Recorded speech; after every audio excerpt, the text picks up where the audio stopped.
Do do do do do. What to watch on TV? Oh, hey, how's it going there? Sorry, I didn't see you. So, in my photography class, we were assigned to do a project where we had to choose a famous photographer and do sort of research on her. So, I went on Google and everything, looked at a couple photographers, and I happened to see this photographer named Diane Arbus. And so, okay, so I found her and I decided to look at some of her photos. Whoa, some of her photos were very strange. You could even call them creepy, but they really caught my eye. So this is one of the main reasons why I decided to choose her. But I'll let my past self do all the explaining about her life and her photos. So see you guys. Diane Arbus was born March 14th, 1923 in New York City, New York, and she died on July 26th, 1971, as well as in New York. Her parents were David Numeroff and Gertrude Russick Numeroff.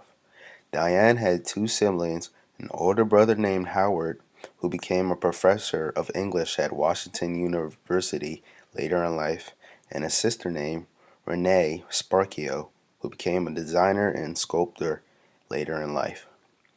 She lived in New York as a child, but she was protected from the major effects of the Great Depression because her parents were pretty wealthy, and she attended the Ethical Culture Philston School. Diane married Alan Arbus when she was young, around the age of 18. She had two daughters with him named Dew and Abby Arbus. She worked as an independent photographer after quitting her job as a commercial photographer. As an adult, she lived in Worst Artist community in New York. An important fact about her life was that she had mood swings as a symptom to hepatitis, which might have influenced her types of photos that she took. She met many different artists during her lifetime, which allowed her to learn and experience many different types of photograph styles. She was able to get into photography after her husband bought her first camera. She worked as an independent photographer after that. At the age of 48, she decided to take her life and committed suicide in 1971. During Diane's lifetime, she had many influences by many different photographers. Diane also had help by enrolling in many different classes which helped her practice her photography skills. She also became acquaintances with many other photographers, some like Bernice Abbott. Her style was like she was taking a documentary. Her style was clear cut and she took pictures of people on their public sides. She also took pictures of people who were socially outcasted, as well as she took pictures of people who seemed to be normal, but in her photos showed their true colors. The photograph shown here is called Identical Twins, Roselle, New Jersey, 1967. The photo was taken, of course, in Roselle, New Jersey in 1967. In this photo, Diane used medium shot. This is a scene where not all of the body is shown, but we can see some of the floor and the background of the photo. We can also see the facial expression of each one of the twins in this photo. We can see that one of the twins is frowning and the other twin is smiling. This lets the person viewing the picture that they are twins and different at the same time, but because of this, everything about the twins are the same except their facial expressions. The second photo shown here is called Child with Toy Hand Grenade in Central Park.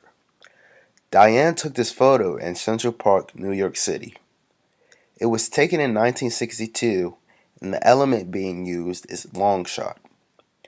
This is showed in the photo where the whole entire body of the boy is seen as well as the background and environment.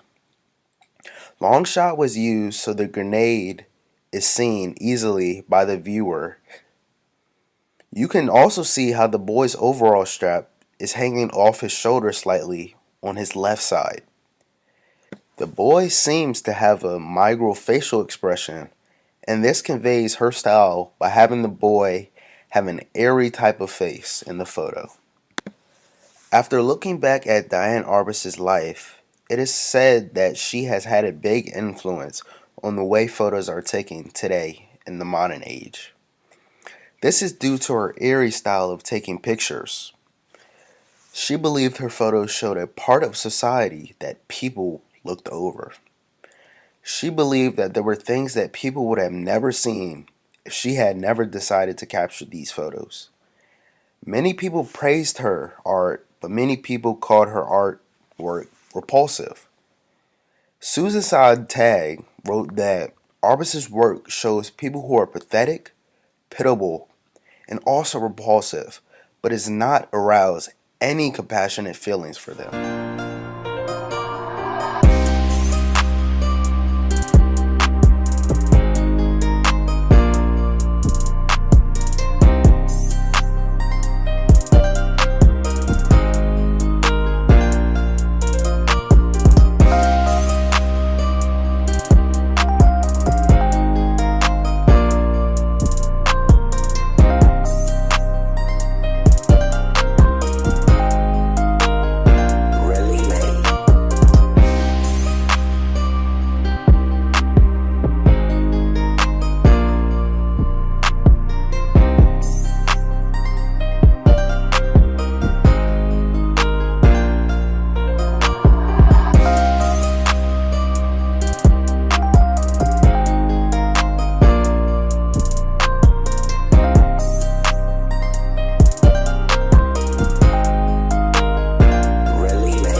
That's all, folks.